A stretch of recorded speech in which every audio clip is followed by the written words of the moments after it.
السلام علیکم۔ آج کا ہمارا ناول ہے یارم بائے سمیرہ احمد۔ عشق ایک داستاں ہے محبت کے اسرار کی، انوار کے قیام کی، امرہا اور آلیان کی۔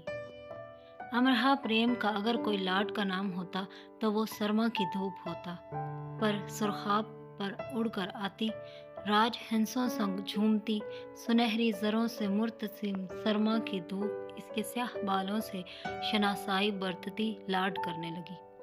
ماہم مہربانیاں دھرتی پر قیام کے لیے اس سے اپنی ابتدا پر مسرور ہوئیں۔ سبزے کی وسعت پر فدا ہوتی اس نازنین کو اس نے سر اٹھا کر دیکھا اور اس مسکراہٹ سے مسکرا دی جو اس کے اختیار میں تو رہا کرتی تھی لیکن استعمال میں نہیں۔ نئے وقتوں کی آمد نے اس کی سماعتوں کے سپرد وہ سرگوشیاں کی جو وہ وقت کی گزرگاہوں سے احتراماً چرا لائی تھی۔ اس کی وہ جو امرہا ہے، لون کے کونے میں وہ ایسے بیٹھی ہے جیسے زندگی کی بساط پر وہ ایسا بے نام مہرہ ہو جس سے مات دی جائے نہ چال چلی جائے، جو کونوں میں ہی بیٹھی ہے کیونکہ اسے منظر عام پر آنے سے ڈر لگتا ہے۔ کیوں ڈر لگتا ہے؟ کیونکہ اسے ڈرایا جاتا رہا ہے اور پھر اس کی حیثیت اپنے ہی گھر میں کچھ ایسی سی ہے جیسے جھاڑو کی ہوتی ہے، ضروری بھی اور چھی گندی بھی۔ ایک طرف بیٹھی دادی زیر لب بڑبڑاتے ہوئے اپنے بالوں کا خود ہی مساج کر رہی ہیں۔ انہوں نے دانیہ سے کہا تھا لیکن اس نے ایسے ظاہر کیا جیسے اس نے تو کچھ سنا ہی نہیں۔ دادی نے کہا ہی نہیں اور وہ کامل توجہ سے رسالہ پڑھتی رہی، ساتھ مالٹے کی پھانکیں بھی منہ میں ڈالتی رہی، اور یہ سب کرتے وہ کچھ ایسی نظر آ رہی تھی جیسے بیچاری لڑکی دانیہ کل ہی تو اپنے ایم فل سے فارغ ہوئی ہے اور آج کچھ ذرا سی دنیا دار سی نظر آ رہی ہے۔ اماں فون پر بات کر رہی ہیں۔ اوہ، حماد کانوں میں ایئر فون لگائے نیا نیا ریپ میوزک سے متعارف ہو رہا ہے کیونکہ اسے چلنے میں خاصی دشواری ہو رہی ہے اور اس کے دونوں ہاتھ ہوا میں ایسے مڑ مڑ کر لہرا رہے ہیں کہ خدا نخواستہ اسے ٹہلتے ٹہلتے مرگی کا دورہ پڑ رہا ہو، اور وہ کونوں میں خود کو چھپانے والی موبائل انٹرنیٹ پر مصروف ہے۔ نہیں، وہ کسی سوشل نیٹ ورکنگ سائٹ پر نہیں ہے، وہ کسی سے چیٹ بھی نہیں کر رہی، ارے نہیں، وہ گوگل امیجز پر ڈیزائنرز کے کپڑوں کے ڈیزائن بھی نہیں نوٹ کر رہی۔ وہ تو مانچسٹر یونیورسٹی کے پاکستان اسٹوڈنٹ سوسائٹی کے گروپ لیڈر کی ای میل پڑھ رہی ہے اور اس کے ہاتھ پیر ایسے کانپ رہے ہیں جیسے ابھی اسے فریزر سے نکال کر دھوپ میں رکھا گیا ہو، یا جیسے اس کے کان میں کہا گیا ہو کہ جہاں تم بیٹھی ہو ٹھیک وہیں خزانہ دفن ہے، چپکے سے نکال لو، اور اب وہ یہ خزانہ چپکے سے نکال ہی لے گی۔ اس نے اپنی چیخ دبائی نہیں دب رہی تھی اور یہ اس نے ہلکی سی چیخ مار ہی دی۔ سب سے پہلے تو دادی نے ہی اپنا ہاتھ روک کر اسے ناگواری سے دیکھا، پھر سوائے دادا کے سب نے اسے کوئی ہمت نہیں دی اور اپنے انہماک کو قائم رہنے دیا۔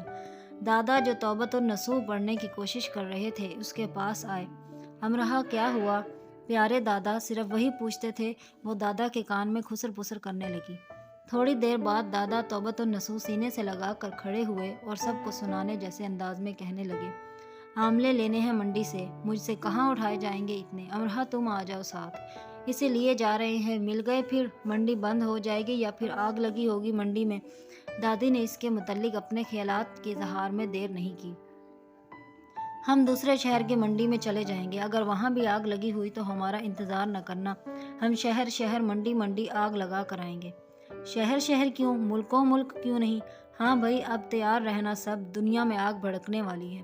اب کی کب کی بھڑک چکی؟ دادی نے ایسا کہا جیسے ایسا عظیم سچ نہ بولا تو ان پر کفر کا فتویٰ لگا دیا جائے گا۔ بی بی امرہا نے ذرا گھور کر دادی کو دیکھا اور دادی نے اپنا رخ بدل لیا۔ تو کیا اب مجھے بھی بھسم کریں گی؟ انہوں نے خود پر آیات مبارکہ پڑھ کر پھونکی۔ بہت خوفزدہ رہتی تھی اس کی نظروں سے دادی، سبھی رہتے تھے، تباہی اور بربادی تھی نا وہ۔ نیک شگونی کی دشمن، بد شگونی کی دوست، کیونکہ عین اس کی پیدائش کے دن بڑے تایا چل بسے تھے۔ پھوپھی پھوپھا کا کار ایکسیڈنٹ ہو گیا، چھوٹی پھوپھو کے گھر شارٹ سرکٹ سے آگ لگ گئی اور سارے ساز و سامان کو نگل گئی۔ چچا کی بیٹی کی منگنی اس دن ہونا تھی، تایا کی وفات سے ملتوی ہو گئی، بعد ازاں رشتہ ہی ختم ہو گیا، اور ماموں کے الیکٹرانکس کے سٹور میں پورے 4 لاکھ کی چوری ہو گئی۔ ماموں صدمے سے 4 دن ہسپتال رہے۔ امرہا سے بڑے علی کی چھت سے گر کر بائیں ٹانگ کی ہڈی ٹوٹ گئی جس کی وجہ سے پورے 2 سال لنگڑا کر چلتا رہا۔ ساتھ کے گھر کی ملائکہ آپا بیوہ ہو گئی، ان کے شوہر کا ہارٹ اٹیک سے انتقال ہو گیا، سامنے کے گھر والوں کی بہو کے مردہ بچے کی پیدائش ہوئی، اور بھی بہت کچھ۔ فہرست کافی لمبی تھی اور دن بدن لمبی ہوتی جا رہی تھی۔ مثلاً اگر کوئی کہتا بس اماں جی اپنے دھیان میں تھی، پتہ نہیں چلا کب حاشر اپنا ہاتھ جلا بیٹھا۔ دادی پوچھتی کیا دن تھا؟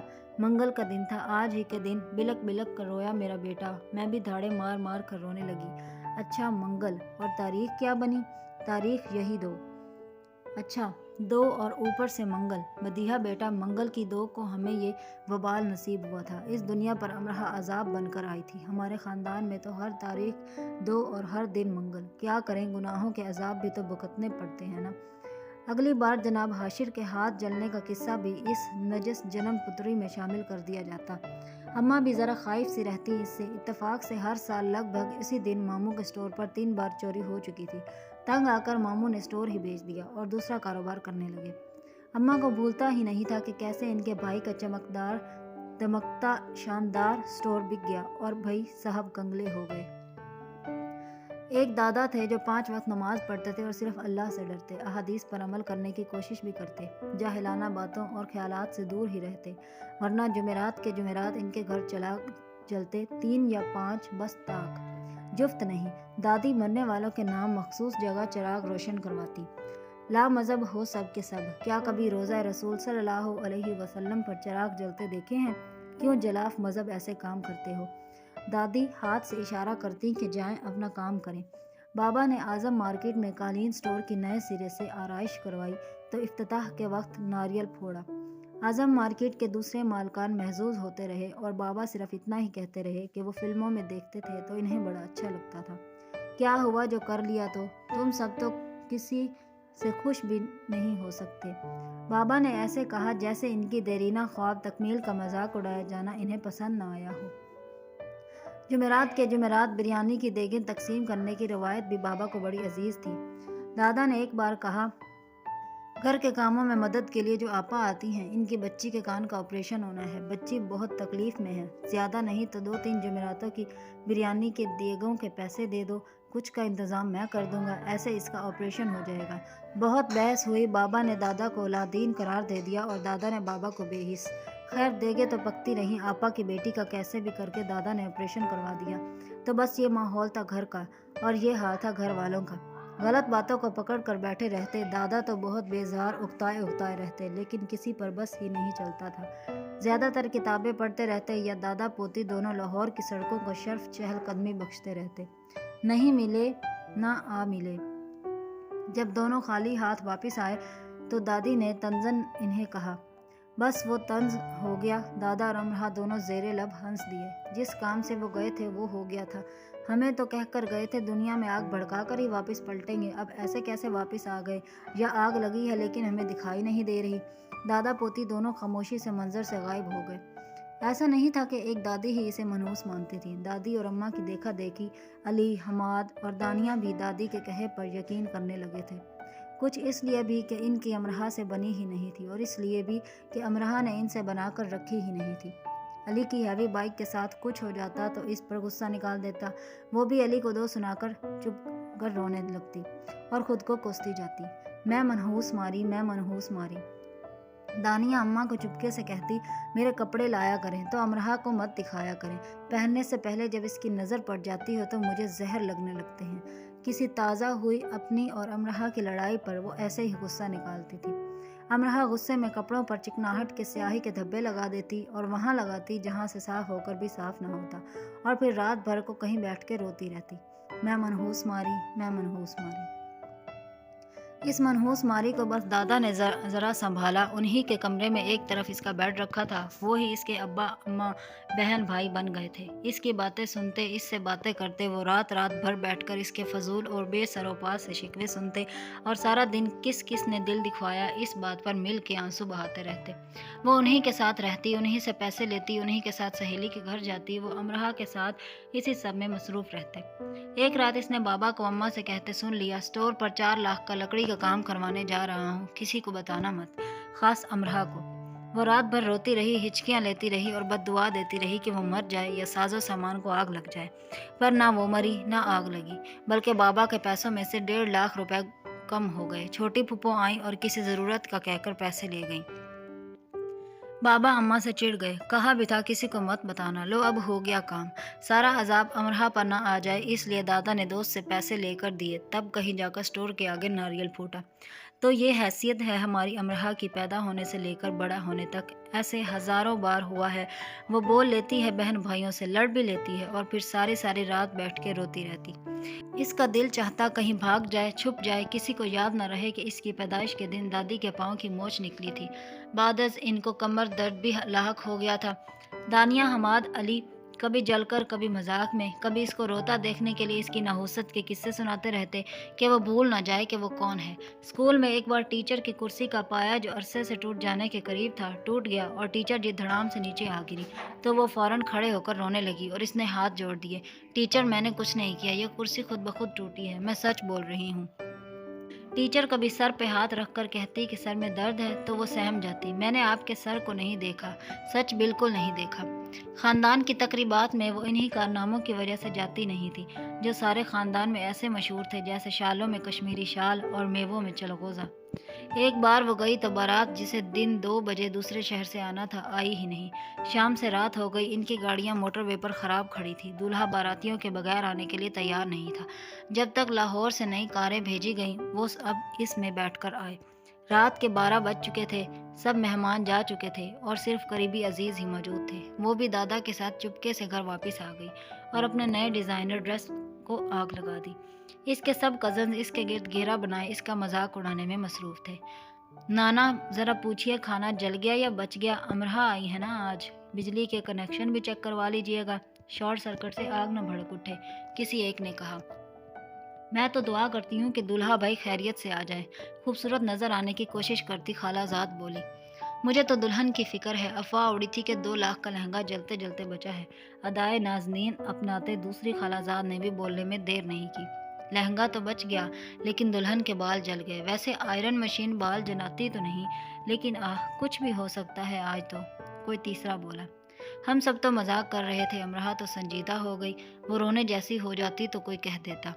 3 گھنٹے بعد اس کا خالہ زاد تنے ہوئے اعصاب کے ساتھ ایسے آیا جیسے کسی کو پھانسی گھاٹ لے جانے آیا ہو۔ 4-5 گھنٹے سے پہلے بارات نہیں آئے گی، سب امرہا سے معذرت کرو، اس نے ہماری معذرت قبول کر لی تو شاید بارات جلدی آ جائے، بکواس بند کرو سب اپنی۔ وہ اتنی زور سے چلائی کہ ان 10-12 کا گروپ سن سا ہو گیا۔ میں تمہارا منہ توڑ دوں گی حسان، اس نے بمشکل خود کو رونے سے روک کر چلا کر کہا۔ منہ تو تمہارا توڑنا چاہیے جو اپنی ساری نحوست لے کر میری بہن کی شادی خراب کرنے آ گئی۔ امرہا کا جی چاہا وہ سارے پنڈال کو آگ لگا کر بھڑکا دے، کاش واقعی شارٹ سرکٹ ہو جائے اور سارے روشن کمکمے بجھ جائیں تاکہ اس کے دھاڑے مار مار کر روتے تاریک چہرے اور کپکپاتے وجود کو کوئی نہ دیکھ سکے۔ وہ کب سے سب کے مذاق میں چھپے طنزوں کو جھیل رہی تھی۔ وضو کرنے کے بعد مسجد میں جانے سے پہلے خود کو آئینے کے سامنے کھڑا کر کے ضرور دیکھنا، شاید دوبارہ کبھی مجھے یہ سب کہتے تمہاری زبان لڑکھڑا جائے اور تمہیں یہ بات سمجھ آ جائے کہ کچھ بھی برباد اور آباد کرنے کی طاقت انسان کے ہاتھ میں ہے نہ اختیار میں۔ حکم کن اور عمل فیکون، رب کی خوبی ہے اس کے بندوں کی نہیں۔ بمشکل خود کو رونے سے بچاتے اس نے 5 وقت کے نمازی حسان سے کہا اور باقی سب کی طرف افسوس سے دیکھا۔ دادا کو لے کر وہ چپکے سے گھر آ گئی، اس کی سگی خالہ زاد کی شادی تھی، اس کے دل میں بھی ارمان تھے شادی کو لے کر، اس نے خاص اس شادی کے لیے بہت تیاریاں کی تھی، لیکن سب نہ صرف بیکار گیا بلکہ اسے دکھ دے کر گیا۔